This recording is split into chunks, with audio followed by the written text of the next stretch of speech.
Watch this.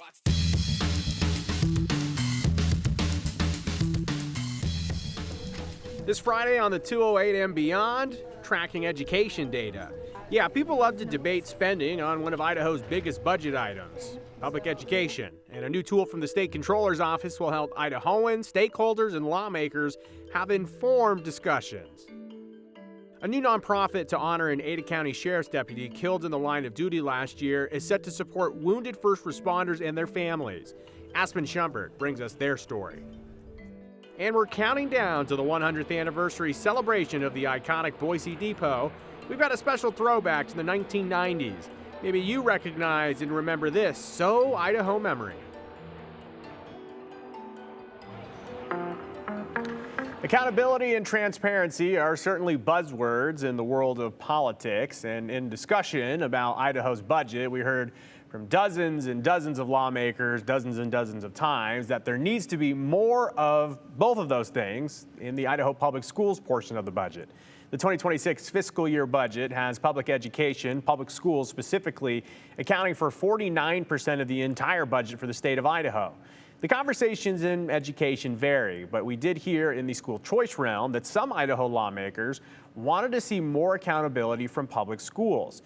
Specifically, how does funding correlate to outcomes? And the data is out there, but it can be hard to process until now. As a part of their effort to get data to the people, the Idaho State Controller's Office is now expanding their Transparent Idaho site to include education data on enrollment statistics, salary, how much they're paying staff, and transactions. What are these public schools buying across the state of Idaho? State Controller Brandon Wolf and his team launched the new data pages just this week, a continued effort to help Idahoans and stakeholders have informed conversations.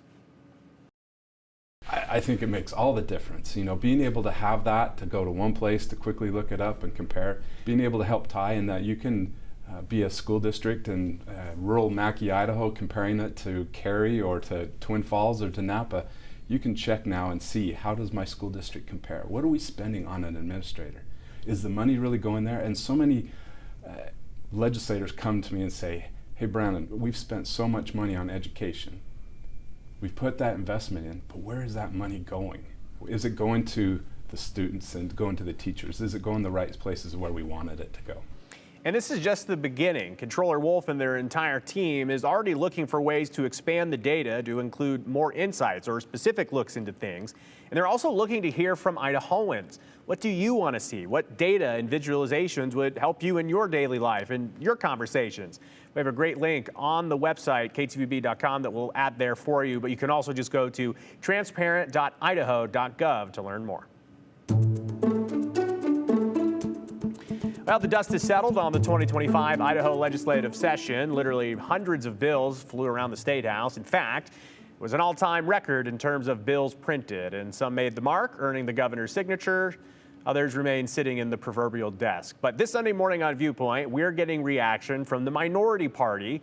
I host leaders from the Idaho Democratic Party from the Idaho House, and they describe playing defense this session against bills coming from outside of the state. Coastal ideologues living off in Virginia or whatever, or, right-wing think tank who's cranking out these bills. I'm like, wouldn't it be wonderful if Idaho killed Medicaid expansion? Wouldn't it be wonderful if Idaho, did this or that, or deregulated all child care? And they end up feeding these bills to us. So it makes it that you mentioned at the beginning of the episode that we had more bills than ever before. A big part of that is because a lot of legislators aren't writing their own bills anymore. They're getting them pre-written from across the country from, frankly, somebody who doesn't have to live under those laws if they go into effect. They don't have to go show up at a daycare that's completely unregulated and that doesn't have anybody there who knows CPR.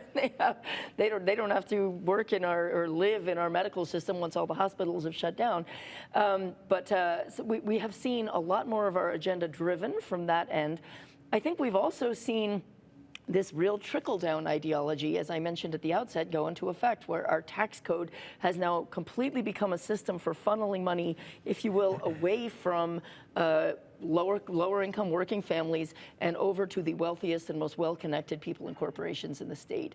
The giant income tax cut, when you look at where that money landed, if you were in the top 1%, you're going to get about $5,300 out of it. If you're in the bottom 20%, you're going to get $26 out of it. Catch the full conversation this Sunday morning at 9 a.m. right here on News Channel 7. You can also watch past Viewpoint episodes, all of them on demand on KTVB+. You can do that right now if you'd like.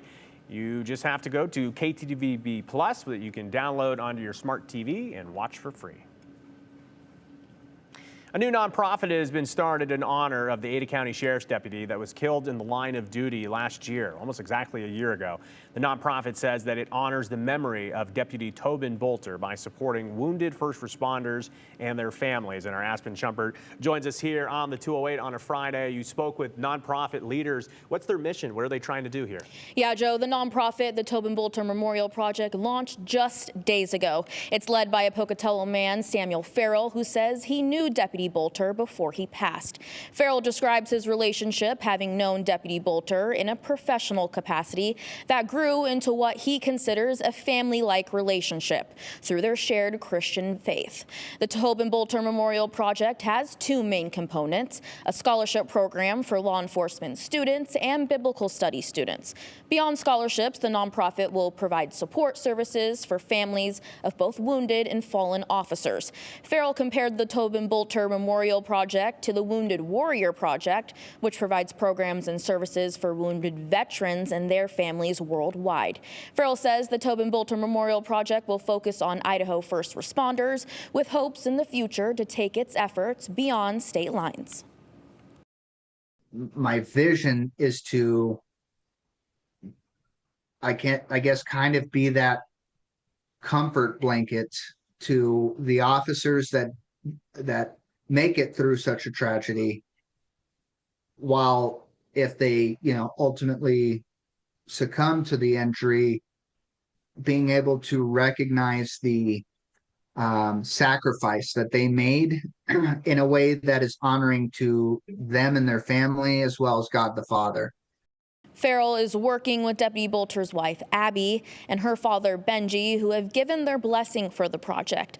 The two will be helping with the student scholarship selection side of things, according to Farrell. The nonprofit's launch this month carries special significance, coming just days before April 20th, marking 1 year since Officer Bolter's ultimate sacrifice. Deputy Bolter's wife, Abby, expressed her support for the project in a statement today, saying in part, quote, "Tobin lived a fearless life for Christ, and so in his death, there was no fear, only the hope of heaven and eternal life in Christ. I pray this foundation will be able to bless families all over the nation." The nonprofit is planning to do a ribbon cutting here soon. We'll have links on our website on how people can get involved with this and donate. And we know that the lasting legacy of Tobin Bolter will have really a positive impact on this community for many years to come. Certainly emotional as we come up about on the 1 year anniversary of his passing, I think April 20th. So. Yeah. A lot of things to think about in the coming weeks. Thank you so much, Aspen. Well, we also know that a lot is happening in our police departments across the state, and our Jude Binkley, he's got all that and more in today's 411.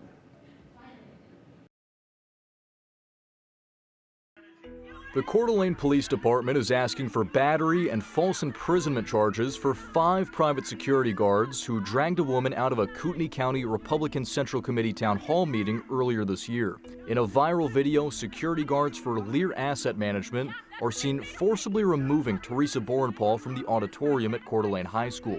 City officials revoked the company's business license shortly after the incident. The lieutenant position here is needed. Mountain Home is looking for a new police lieutenant after City Council unfroze the position at a special meeting this morning. The discussion involved questions over whether it was worth it to unfreeze the position before hiring a new chief to weigh in his input on the decision. The current police chief, John Thompson, announced his resignation for the end of April.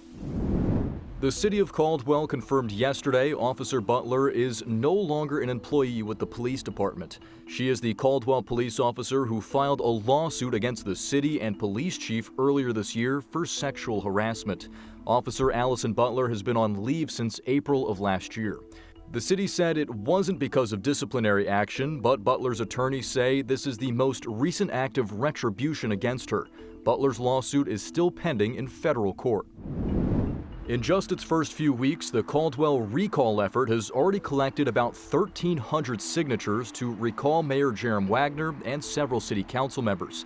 Caldwellers say they aren't being listened to on controversial topics like the newly approved hotel or now inactive parking meters. Now they only need about 3,700 more signatures before June 2nd to make it on the November ballot. A federal judge is temporarily blocking the enforcement of Idaho's newly signed immigration law. A U.S. district judge for Idaho issued a temporary restraining order for parts of House Bill 83, specifically the part of the law creating new state crimes for illegal entry and illegal re-entry.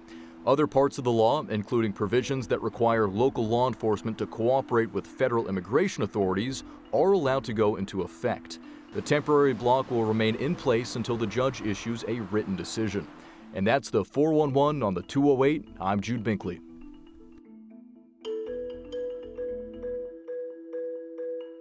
Next week, the city of Boise and the state of Idaho celebrates 100 years of the Boise Train Depot. Time really flies. So on this Friday, we have a special story from the KTVB vault. We're going back to the 1990s. Maybe you remember this. Anything else you remember from 100 years of the depot, or really anything else that comes to mind here at the end of the week? Send us a text, 208-321-5614. Please include your name so we can give you credit, and hashtag the 208 so we know it's for us. As always, we will get to some of these live at the end of the show on the big board.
Next Wednesday, the iconic Boise Train Depot turns 100 years old, and the city of Boise is throwing a big bash, so we thought, why not kick off the celebration early with a different 100th celebration? Idaho's Centennial. Do you remember this?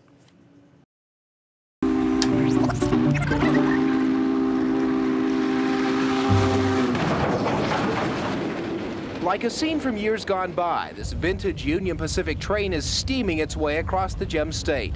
It's on a centennial tour of southern Idaho, truly a whistle-stop journey if ever there was one.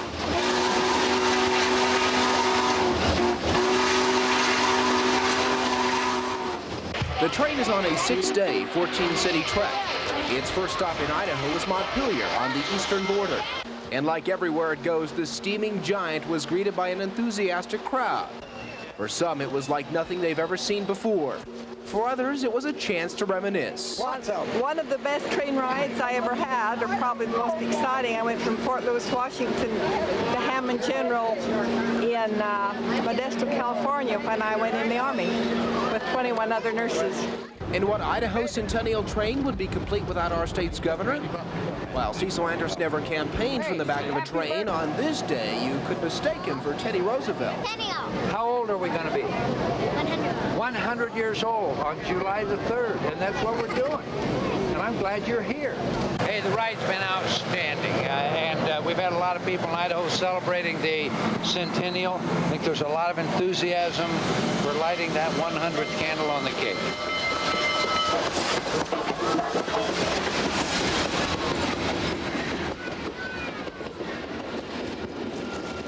Old steam engines like the 844 aren't seen in these parts very much anymore. In fact, they aren't seen in too many places at all.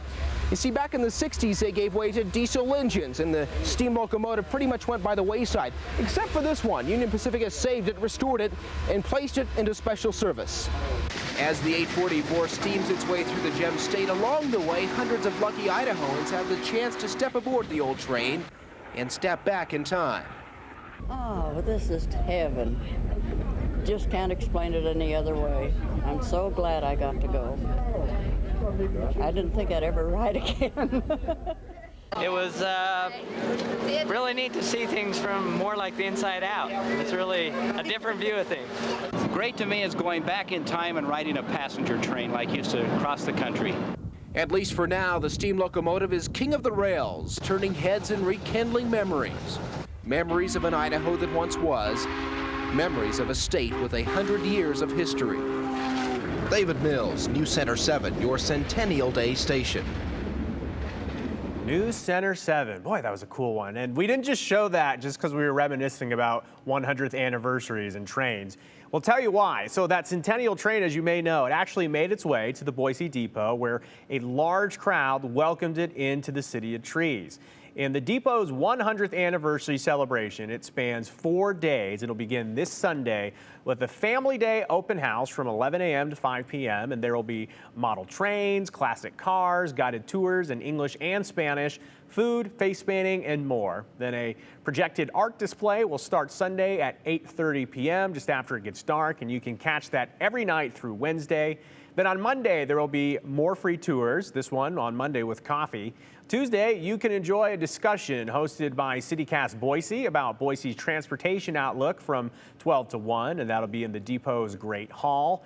Then Wednesday is the big shindig, 100 years, from 5 to 10 p.m. April 16th. There will be live music, activities for the kids and the family, food, and much, much more. And the theme is so fitting, the Roaring 20s, the 1920s. So come dressed to impress, get your top hat. All the events there are for free. And make sure to tune in to KTVB for live coverage of the event throughout the day. And on Wednesday, of course, the days leading up to it.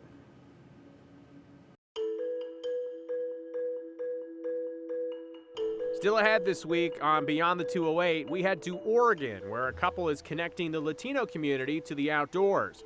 We're going to introduce you to a group crazy for adventure, no matter what season it is. Something you want to introduce to our conversation? Why don't you send a text? Or heck, even give us a call and leave us a voicemail. Brian loves those. Here's our number, 208-321-5614.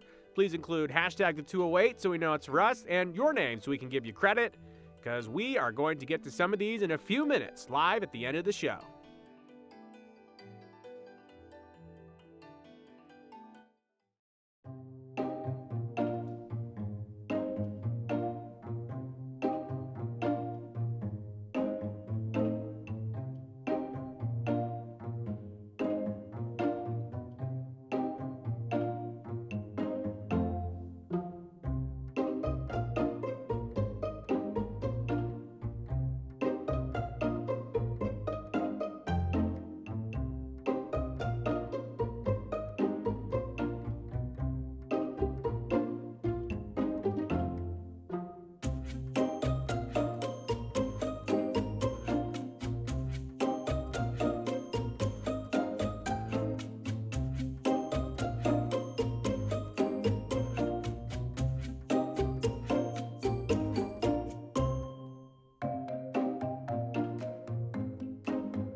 We're heading beyond the 208, and in this edition, we're going to take you to the state of Oregon, where a couple is connecting the Latino community to the outdoors.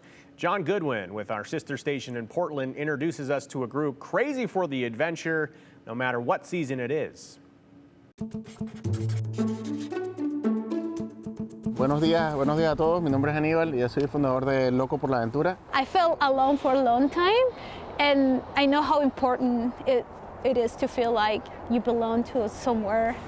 Before you get in with a group, you've got to start outside. Normalmente la primera parte vamos a entrar. You may not understand the excited chatter at the Angels Rest trailhead, but no matter your language, no matter your background, Maria Teresa Lopez wants you to know one thing. We always say everybody's welcome. The group is called Loco por la Aventura, or Crazy for the Adventure. It's an outdoor nonprofit started by Maria and her husband Anibal Rocheta in 2020. There's no age requirement either. This is their 10-month-old daughter, Tatiana. I think it's the most popular hike in the gorge. It's like a 4.5 or 4.8 miles. It's not too bad, you know, for beginners, for all the people, for people training for trail running.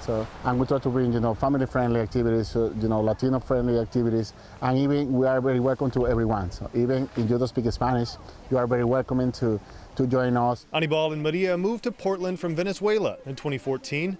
Loco por la Aventura offers activities from hiking to rafting to mountaineering. Anibal is also a member of the Mazamas Mountaineering Organization. He says sharing his skills gives him energy. I have the opportunity to bring people the first time to rock climbing, the first time to a mountaineer, and it's incredible. These outings help motivate and educate native Spanish speakers who don't typically get the chance to do this. It also provides community, even family, for people like Melissa. She's never hiked Angel's Rest. This is my first time hike, and it was pretty good. I love the view. It's a very easy hike. I feel like I belong, like we're speaking the same languages, which doesn't happen very often here, right? Whether it's a new place or a new culture, there's space for you here. All you have to do is step out. You find like a peace. You find like a, you know, it's like happiness. And we want to share that with the people. They have like all type of activities for like all levels, if you're an expert, if you're a beginner. So yes, don't be alone, just join us. In the Gorge, I'm John Goodwin. Let's get out there! Woo!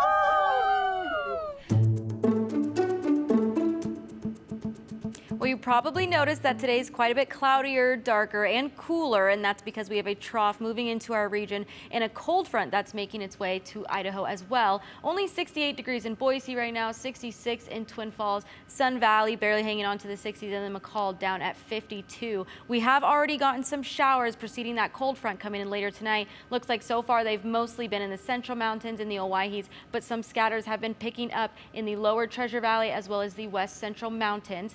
Looking at a regional outlook tonight, Treasure Valley and Magic Valley are going to stay in the 40s for their overnight lows. There's a chance of rain mostly in the lower Treasure Valley with light winds, but the Magic Valley is looking pretty clear from precipitation throughout the entire weekend. And then the mountains, the West Central Mountains, can expect temperatures to drop all the way down to 34, rain and snow showers to pick up overnight. And there's a chance that they see some isolated thunderstorms tonight as well, but they are looking non-severe at this point. Winds are going to pick up around the region tomorrow. Here's a look at tomorrow's winds. In Boise, you can see about 10 a.m. they're starting to approach 20 miles per hour. These are sustained winds. They're going to be a little bit of a nuisance. We are going to cool down for the weekend, 60 degrees Saturday and Sunday. Monday, we start to warm up with a trough, and we're looking at 70s for the whole week.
To the big board we go to end the week here. We'll start with Paul. He writes, the new accountability statistics about schools will include all private schools that our new vouchers tax credits will be going to, right?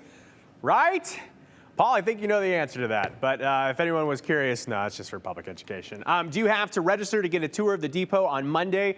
We believe you do not, Connie. You just actually need to go take a look at the schedule and just show up, and it should be a nice informative tour there at the Boise Depot. Great celebration next week. And someone, it cropped it off, but somebody was actually on that train. We've had a few of you type in that you took the Freedom Train, the train celebrating the 100th anniversary, the Centennial anniversary for Idaho, including Deborah, who wrote, thank you for the train story. I have ridden the train across Idaho departing from Boise Depot twice in my life. My grandfather worked the railroad as a crossing guard in eastern Idaho. Great memories, right? Everybody loves trains. This person says, my grandpa worked for the Union Pacific Railroad on the run between Boise and Portland. A great reminder. Next week, we're diving into all depot action.